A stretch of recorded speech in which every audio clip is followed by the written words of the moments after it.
Ladies and gentlemen, welcome back to the long-awaited and requested episode 4. Yes, episode 4 of podcast Suicida. Sadly, we do not have all four of us. Head of the table, Gabe, feeling a little under the weather. He got beat down last week. Yeah, in a backstage segment, but you guys didn't see it because you didn't buy the pay-per-view. Damn. This week we got myself, David Cuddy, we got Bell Time Seb, and we got the Beast, Gene Lesnar. He's returned. Right. Yes, he's back. Yes, the music cued. I walked through the ropes. I'm here, baby. Yeah. Appearance number 3 of the 6 that we were able to pull up the Brinks truck and pay him for. That's right. So y'all got 3 more episodes left in y'all. Yeah, so we got to spread them out nice over the next 5 months or so. Got to throw that new contract at him. Yeah. All right. So big news in the wrestling world this week. Obviously, we got a lot. Yeah, we got a few topics we're gonna go over. We got our list here, but we'll go with the flow of the episode, see where it takes us.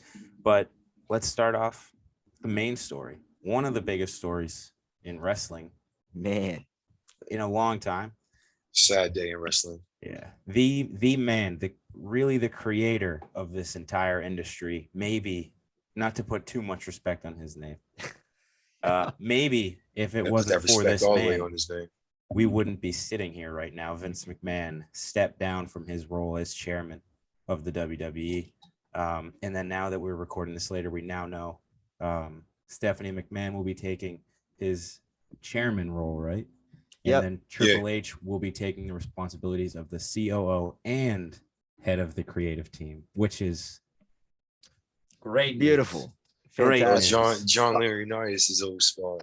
He's out. So he's out of here. Yeah. Johnny Ace. He's surfing on out of here. Oh, she's co-CEO with Nick Khan. Yeah, yes, you're right. Which is just crazy to me. Like, because that man is still on his mission to destroy from within. The wrath of the Khans.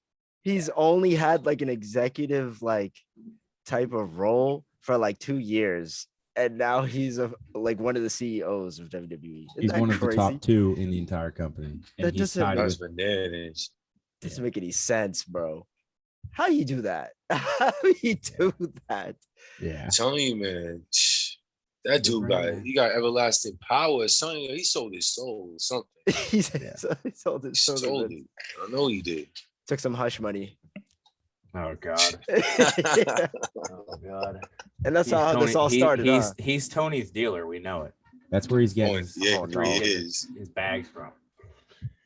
But okay, let's see. Let's chat. All right. Why do we think this honestly happened? Do we think it's because of the cases and he might actually come back? Do we think it's actually because he finally realized that he's just not fit for the role anymore, respectfully? You know damn well. Think? You know damn well it's not because he thinks he's not fit for the role anymore. He'll still be there if he's still fit. Listen, we were talking about it for weeks. Every episode we had some type of discussion about it. The sexual misconduct cases just kept getting worse and worse for him. And then a little after we recorded episode 3, more news came out. There were more people coming out about it was terrible. Floodgates wasn't it up to like 12 million or something? Yeah. Yo, he spent more money, I think, on hush money than he actually did on like superstars and shit. It was like, what the hell? Yeah, no, that's ridiculous.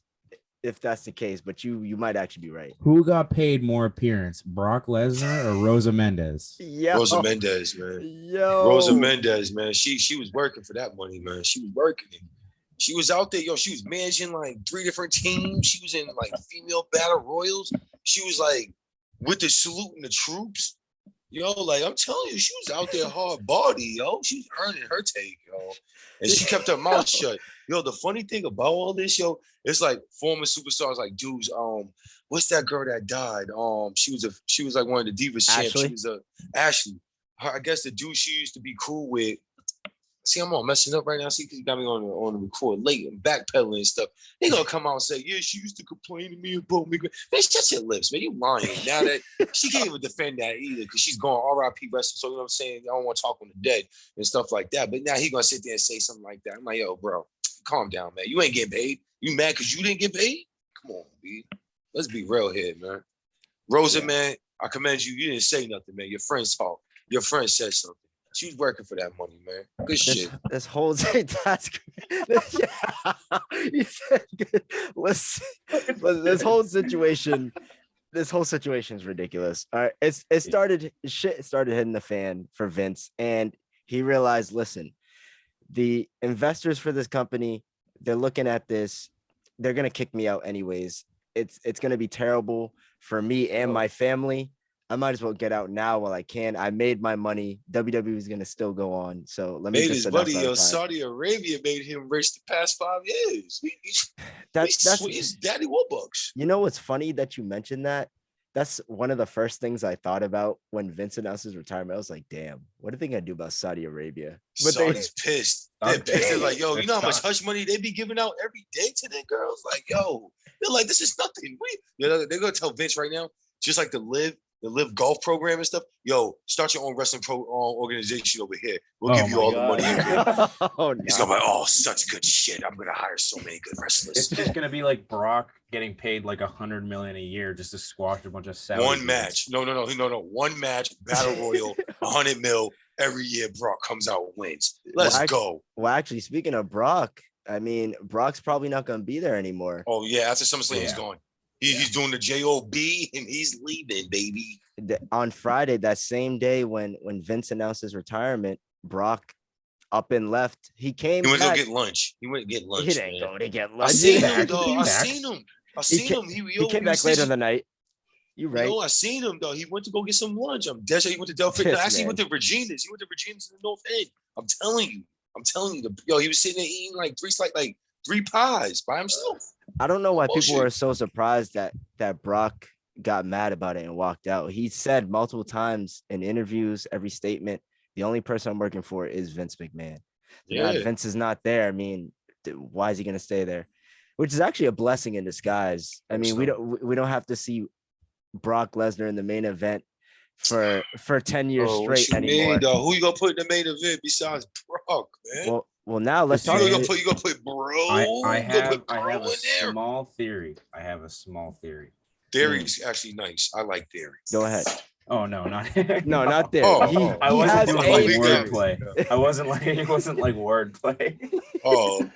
So today, it was announced that Matt Riddle is out of the set, which sucks because I was really excited for that match. Out? Matt Riddle is out of SummerSlam. Oh, that's why the match is canceled. Seth freaking Rollins without a match. Now, it is highly possible that Vince was going to put Brock over. Probably, yeah. So say maybe Brock isn't coming back after SummerSlam.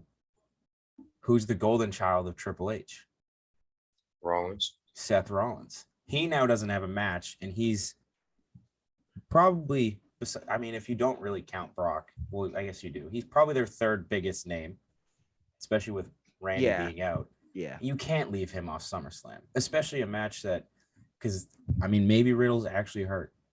He probably it's definitely possible. Yeah, he could actually be hurt. But I'm just watch him fight. He's going to fight Kevin Owens. I'm just saying. Rollins is probably the only, like, made guy, except for maybe, like, Drew, that I would be totally okay with him beating Roman. Oh, all right. Since you said that, they got Drew versus Sheamus on SmackDown, right? Which I said should have been on SummerSlam for them. So if Drew McIntyre wins and Seth Rollins ain't got a freaking opponent, boom, number one contender match on SummerSlam. Rollins versus Drew McIntyre. Drew McIntyre goes to the castle. Seth Rollins faces the winner. Well, I think they're saving Sheamus and Drew for the castle. No, they're having no. They saved it for SmackDown. They said it already. They're finally going to fight each other. Yeah, it's for the number one contender. It's to face whoever the champ is. It was supposed to happen like 3 weeks ago. So they might not do Drew only because my thing is, if it was Vince, he'd do Drew. But now we have Triple H, and Triple H runs very logically, and he likes to have a fresh take on stuff. Drew I feel like was NXT champion. he was NXT champion. Yes. I feel like Triple H might want a fresh matchup for Roman because his title reign has been kind of stale as of late. So he might go with Sheamus. But then at the same time, if you go with Sheamus, now you have a heel versus heel situation. Yeah. It's not impossible. They've done it before, but it's just like, I don't think Roman's the type of heel where you go heel versus heel, except for a situation like the only person he didn't beat. That's Seth freaking Rollins. That's true. Because he is, I think he's probably internally listed as a heel, but the crowd is loving everything. No, they don't. Right, but the crowd doesn't love face Rollins. They don't love face Rollins because that gimmick. I'm saying right now. I'm saying right now though, he's the type of heel where the crowd is loving him. So you could run that heel versus heel because the crowd is so far on his side, even though he's technically. But then we're basically running in circles. That's SummerSlam last year all over again. Yeah. That already happened, you know? So it's just like, but then again, that's not Triple H's fault. That was the problem of the old regime, always running back matches over and over again. Even though this summer was supposed to be Roman versus Cody, but injuries happen. Cody's hurt. He's probably gonna be back for SummerSlam. I mean, not SummerSlam, for Royal Rumble. I'm just saying Rollins, Rhodes for WrestleMania next year. No, I don't want to see the title. I wouldn't want to see that. I don't want to see that. I don't want to see. I'm tired. I'm tired that they did that 3 times. Either, no, I'm just saying. They had Rollins lose 3 straight times. I know you didn't want Cody Rhodes to lose, but you should have never booked him 3 straight times. Yeah, you got exactly what you wanted out of it. Because they're lucky that Rollins is good enough that they could have 3 banger matches and he's not going to lose anything from it. Exactly, but I just didn't like it though. Yeah. Well, within a year, that's like, come on, man. That's like we're seeing that already though by WWE. They always putting out. We see the same matches 4 weeks in a row on TV. Well, let's focus on the future here because now we don't have Vince. We don't have Bruce Pritchard. He stepped down now that Vince is gone, and probably Kevin Dunn's gonna be out. Kevin Dunn is out. He's out. Kevin Dunn has a terrible history of not working well with Stephanie and Triple H. You think he's gonna stay there any longer? He's out of it. He's done. He's out of there. John Laurinaitis is out of here. So we're gonna have a fresh new team of people riding this ship and writing the show. So I don't think we're going to have a lot of matches that are not fresh or reruns over and over again.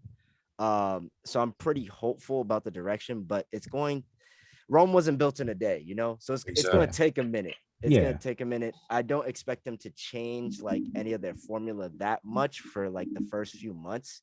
I'd say around like Survivor Series and on.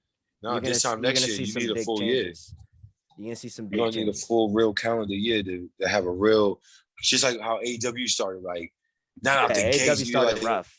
Yeah, that's what I'm saying. It took them a full year to get like their feet under them, and then everybody invested. Then the storyline started getting better. Matches started getting better. They started getting a little bit more people. Just like WWE's new revamp, it's gonna take like a full year just to figure out what y'all really got. Yeah, to figure out who's gonna be where, this and that, and then starting next year around this time, that's when we should really see what we got. And you know what's crazy? I'm glad all of us in this room, or in this chat room rather, have a level head, because as soon as Vince announced his retirement and Triple H was put in as the new overseer of creative, fans online have been running wild with a bunch of bullshit statements that just make no sense. One of them being, well, actually we could go into this now.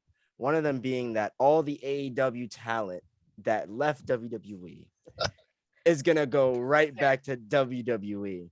It's so dumb. It's like, dude, it's the independents. They get paid by appearance. We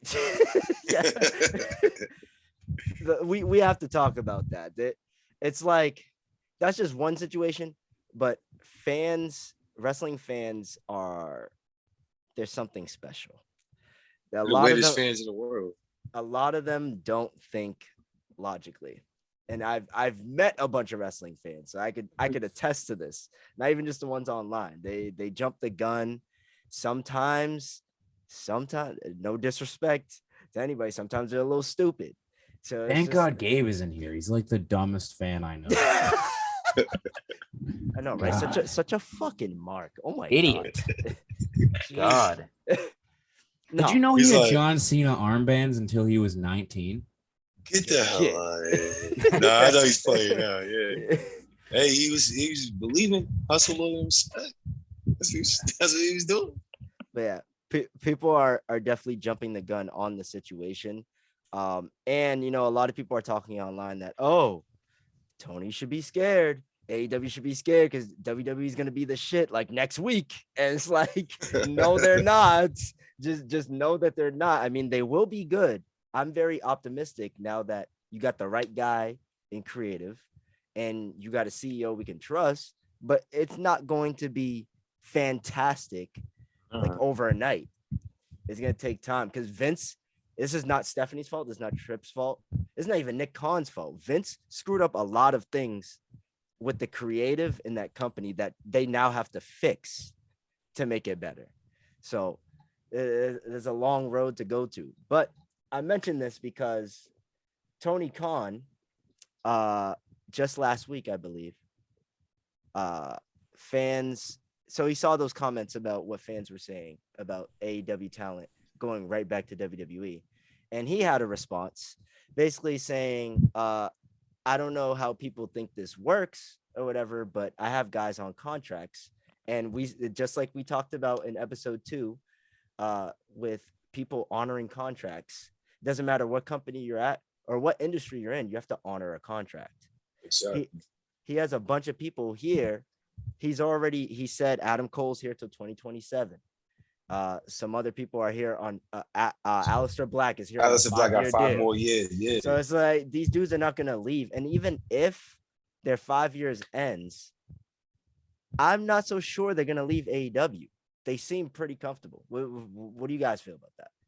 Do you think Aleister Black's really comfortable? Like, man, I like that guy too. It's just He's starting to get some traction. They're starting to give him a lot of TV time. Yeah, but if you look 5 at years it, is a long time. And 5 years, no, I'll give you that. 5 years is a long time. And also 5 years, they can get like other talent, and then you can just get washed out in the rain. I'm just telling you, like, that's true. I was 5 years, AEW and WWE might be friends. Exactly. There's that too. Yeah, you never know. But hold on. I was reading something online the other day, and somebody put up, it's like the rest. I don't know if y'all follow them, the Wrestling Classic or whatever. He put up like a picture of Aleister Black and Sting, and he was like, "Oh yes, this is what I've been wanting, this and that." I said, "Yo," I even said something. He said something back. I was like, "Yo, no, this is not what you want. This dude could barely walk down the ramp, bro. And you wanted him in a match." He was like, "It's going to be in a tag match." I said, "Oh my gosh, I definitely don't want to see that. Like, let's be real here.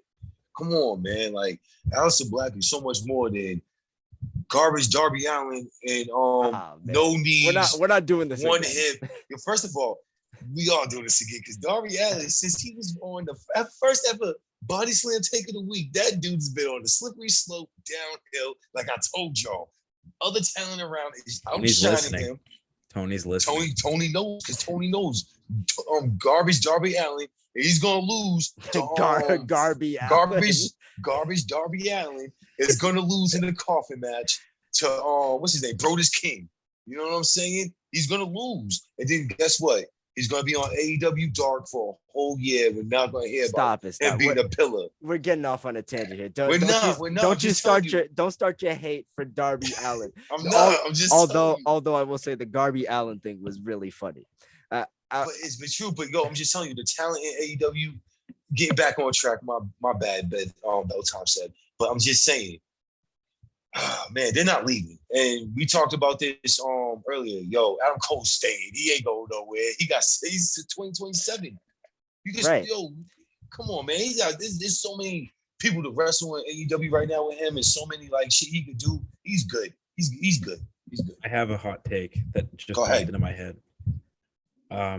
This has to do with WWE and AEW. I'm going to predict in the next 4 Royal Rumbles. Okay. that somebody from AEW is gonna be in the Royal Rumble. Who do you And it's think? I could see that happening. one of the original NXT guys. I could see that happening.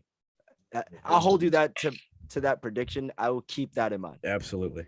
I think it'll happen, which will be when I'm old in my walker. Awesome. When I'm old in my walk, I'm gonna hold that shoe. I'm like, hey. I could see that happening, and I also want to put another hot take. I think on top of that, there will be an AEW x WWE show within the next 4 years. Bro, Survivor Series. Yes. Give Survivor Series meaning. Please. Triple H is not stupid. He doesn't have no beef with Tony. I know that Tony has said in the past he has communicated with WWE on doing something in the future, maybe. Invasion 2. I could see that Such happening. good shit. That is money on the table that I know both of them don't want to leave. That is absolutely without a doubt the number one thing that could help wrestling right now. Absolutely. What? No, that would break, no question. That would break pay-per-view buys probably. Seriously. Honestly, no. Fuck that. AEW times WWE. That is not Survivor Series. No, unless that's you're putting that's Survivor Series in Survivor. a stadium. They have to.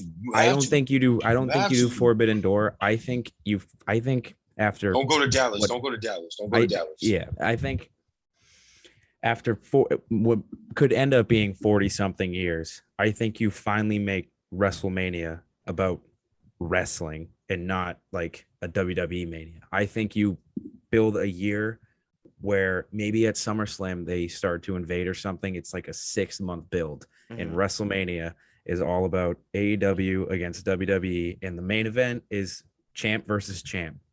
Yeah, something like that. The real ultimate shit. That's how you, no question, sell out. No cage match. 100,000 seats. That would definitely make WrestleMania feel important again. However, you could also bring back Invasion. Remember that? I just said the Invasion too. This has to be. You got to do a stadium show for this, right? Unless you're doing it in like a 20,000 seat arena, and the cheapest tickets like $300. Nah, you got to do a stadium because there's no way you have an. You know how many fans are gonna to try to get in there? Yeah, how many fans want that? Yeah, there's no way you do a show like that and you don't have a stadium. Do you keep it? Do you keep it in the United States, or you go to Canada? Because Canada got the Sky Dome is super huge. Nah, you keep it in the US. So go to SoFi. Honestly, SoFi Stadium. Yeah, just go to the biggest stadium. And realistically, you keep it North America. You could go Canada, Vegas, the Vegas Stadium. Because AEW is big in Vegas. They're big in Vegas. That was like their first pay-per-view, Double or Nothing. Yeah, was in Vegas. So I like that take, though. I like that take, and I hope it does happen. Hopefully, before everybody wants it to happen. It's very probable with the way WWE is now. Like, and Tony's not stingy; he holds no grudges, and Triple H doesn't either. So I don't see why. No, Tony Khan is stingy. He's stingy, bro. What? You want to know why he's stingy? He can be a little stingy. No, he is stingy, and I'm gonna tell you why he's stingy. Y'all. Go ahead. Let's go to Ring of Honor. Oh, my fault. AEW. The real fucking Rampage. That's AEW Rampage, right? That's the real. Yo, he's stingy. How you gonna buy that company and then wipe all their champs clean? And put your guys in there. Okay. That's stingy. That's stingy as fuck. Let's talk about this. That's true. That is true. I don't disagree with you. For those of you listening, they did make their own trios titles. They didn't take those. They didn't take the trios titles. Didn't they say that from Lucha Underground? No. I was waiting for them to do trio styles, but everybody was. Anyways, but hold on. For everybody listening, you don't know this. Off camera, me and Gene had a nice heated debate earlier this week because he was trying to get under my skin, even though even though I agree with him on this situation. So let's talk about it. So Jonathan Gresham, if you don't know him, he's been in ROH for a very long time. He worked his ass off and he became the ROH world champion. Was that last year or in the pandemic? Last year. I can't remember. Because he held it for like 300 something days. Okay. Look it up while you guys talk. Yeah. So last year he became the champion. And fast forward to this year, ROH is dying.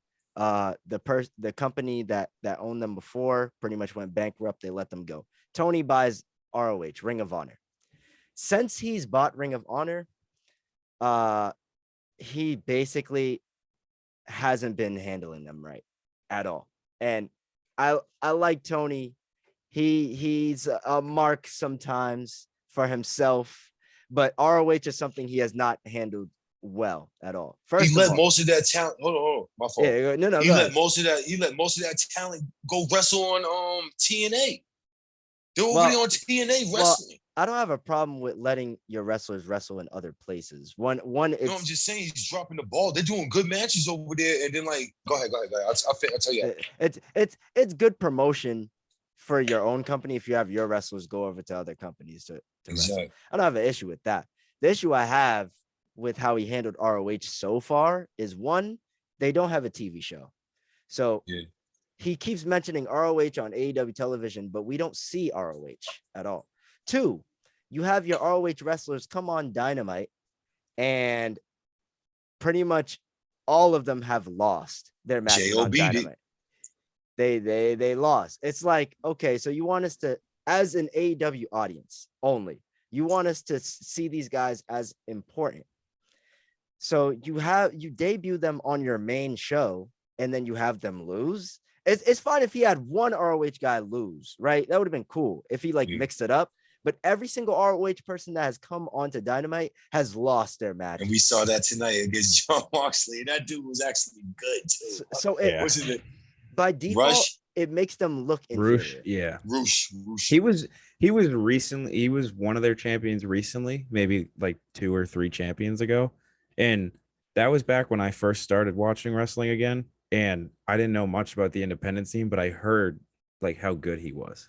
I heard about Roosh. I never seen him before AEW. Side note, Gresham's reign, 224 days. He beat Jay Lethal.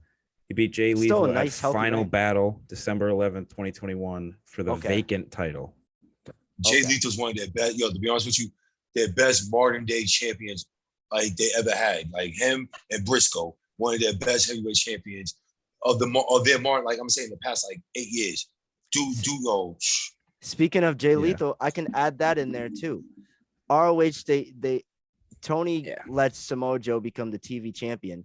And what's the first thing he does as TV champion? Get in a weird fucking feud with Satnam Singh. Yeah. Great Khali. AEW budget mart, Great Khali. So that's the thing. So he has unintentionally, if this wasn't his intention, sure, whatever. But he's made ROH look like a joke after buying them. And that's sad. If he's confused about why a Jonathan Gresham would be mad about how ROH is being handled, or if he's confused about fan backlash, he should really look back at the product that he has provided, showing the AEW audience what ROH is about. So Jonathan Gresham, to keep it on him and the situation that happened, ROH Death Before Dishonor, their pay-per-view happened this past Saturday. And right before the show, like hours before the show went on, Jonathan Gresham got in a heated argument with Tony Khan. It was crazy.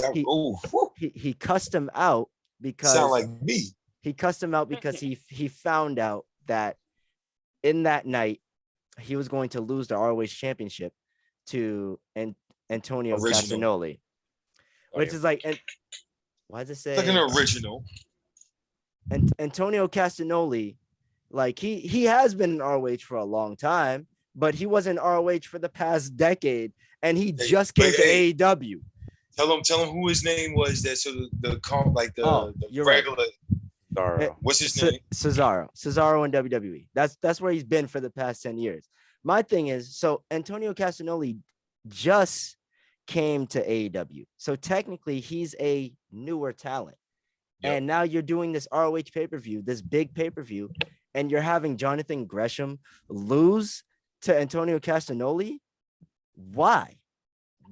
It just like it makes no sense though. It really does. You just by that happening, you just like gutted the champ, like took his belt, cut off the head. Like I have no. Now it's like I don't care about ROH.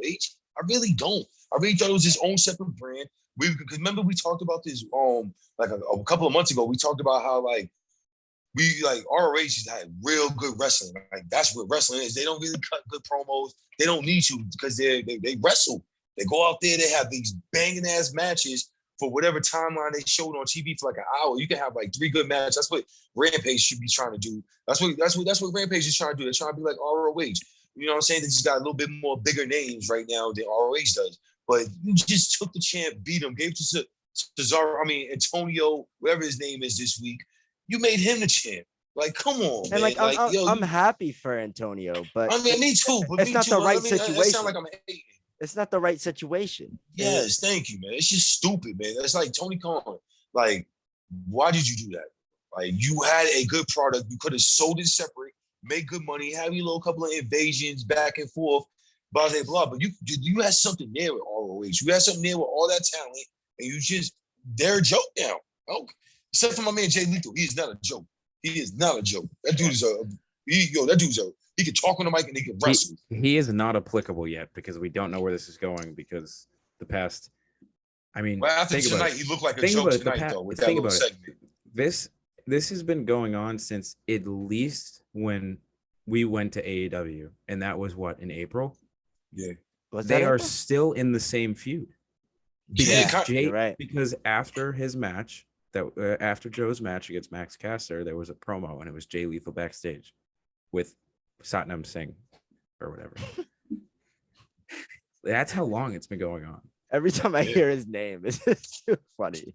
Yo, he was funny tonight. He was all like, "Yeah, put me in the match." He's like, "Yo, why you tell me that? Man, I can't wrestle. Why would you tell me to do that?" Like, bro, you don't. The thing is too is like, one thing is I get these WWE guys coming in and stuff. You want to give them momentum, but it's like you're trying to prove yourself as this equal to them, but every time anybody comes over from that company, they run through 75% of your company. Exactly. Yeah.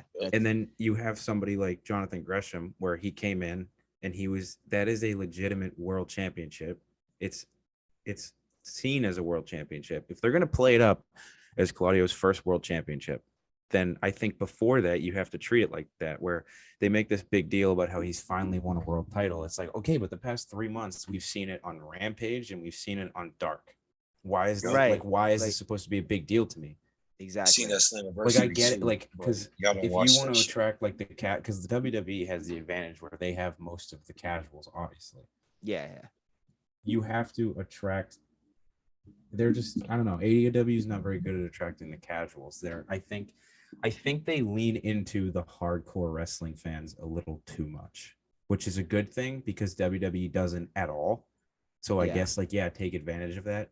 But if you want to start selling out like 18,000 seat arenas every week, which is obviously their eventual goal, is to be in these big arenas every week like WWE does. Yeah. You have to start trying to pull in those casual fans, which, I mean, someone like a Max Caster, he's now getting a babyface run. He's probably good for that. Everybody loves rap.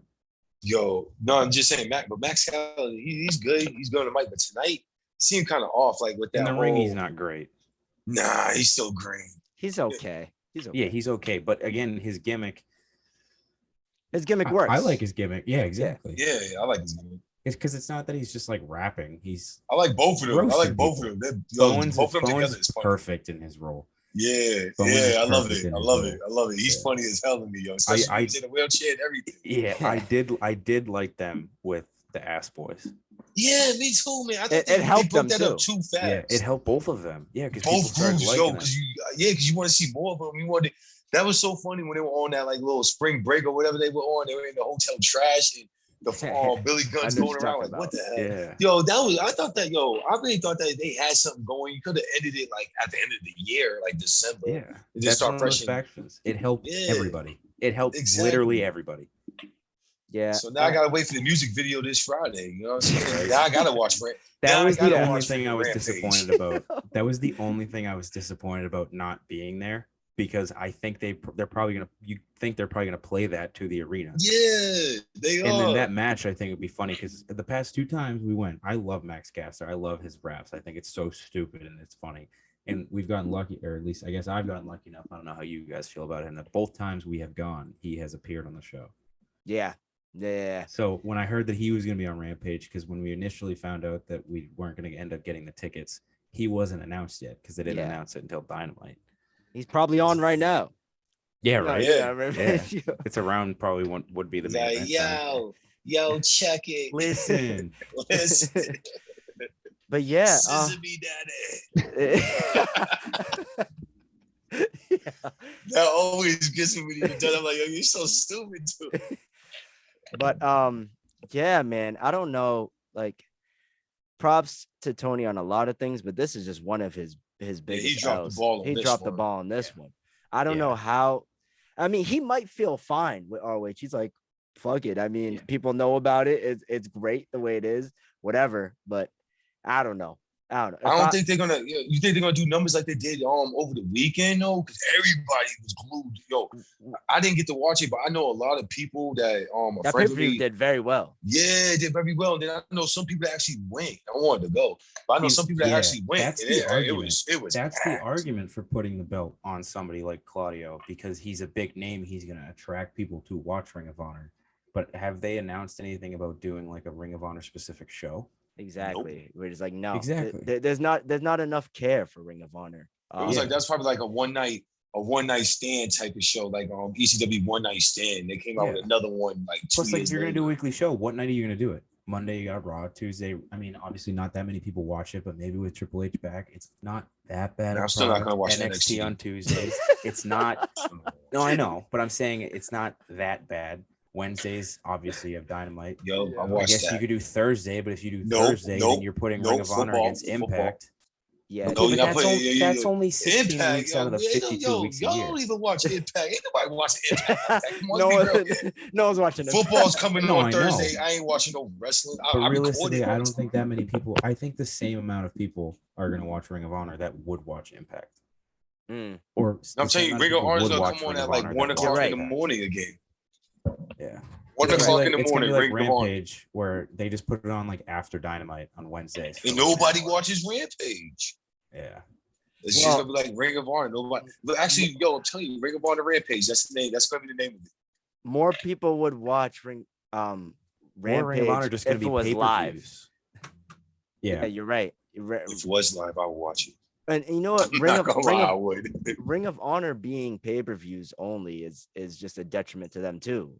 Like I always felt like that kind of you're not going to sell out. Yeah.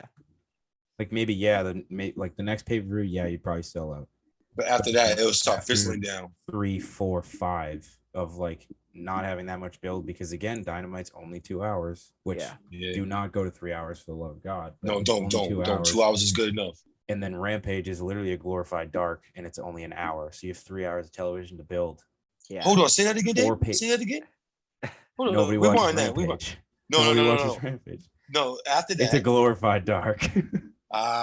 Somebody said that one time on episode most of the time. You know, yeah. Thank you. Because there are 99.8% of the time. One of the best matches in all of wrestling last year, or no, this year, is on Rampage, and this is not bias because I was there, but it is one of the best matches of the year. Moxley against Yuta, which before the match, I would have not told you it was going to be one of the 5 best matches of the year, but it was. That was a big deal in AEW storyline, was him joining the Blackpool Combat Club. You tell him, Dave.